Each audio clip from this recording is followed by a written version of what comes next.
Verse 11, the angel of the Lord said unto her, Behold, thou art with child, shall bear a son, shall call his name Ishmael, because the Lord hath heard thy affliction.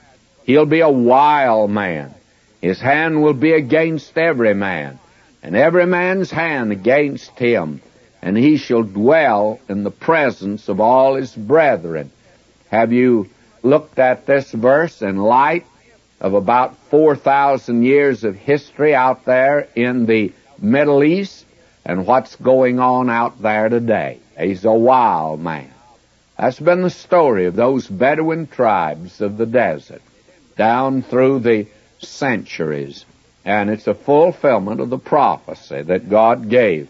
These are offspring of Ishmael, and they'll tell you out there that they are sons of Ishmael.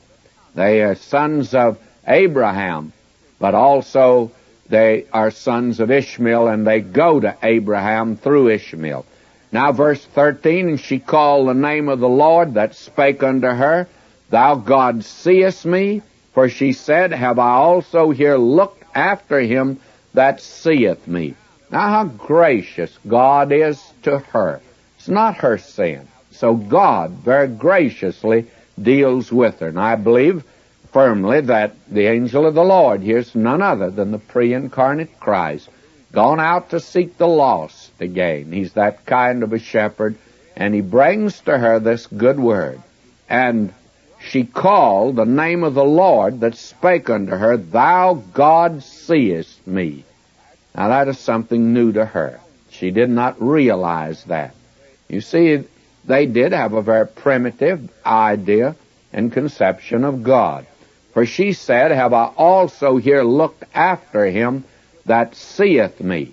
And she's overwhelmed by the fact that she's seen of God. Now that doesn't seem to be very impressive to us today, because we have a higher view of God than that. But wait just a minute.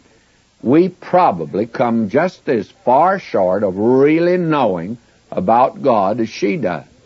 You see, it's difficult for a little finite man to conceive of the infinite God. And all of us come short of understanding and of knowing him. I think that's a theme that will engage us throughout the endless ages of eternity, is just coming to know God. And that's worthy of any man's study. That is something that will dignify man's position throughout eternity, is to come to know God. Now verse 15, and Hagar bare Abram a son. Remember, Ishmael was Abram's son, and Abram called his son's name, which Hagar bare, Ishmael. And Abram was 86 years old when Hagar bare Ishmael to Abram. Now he was 86 years old.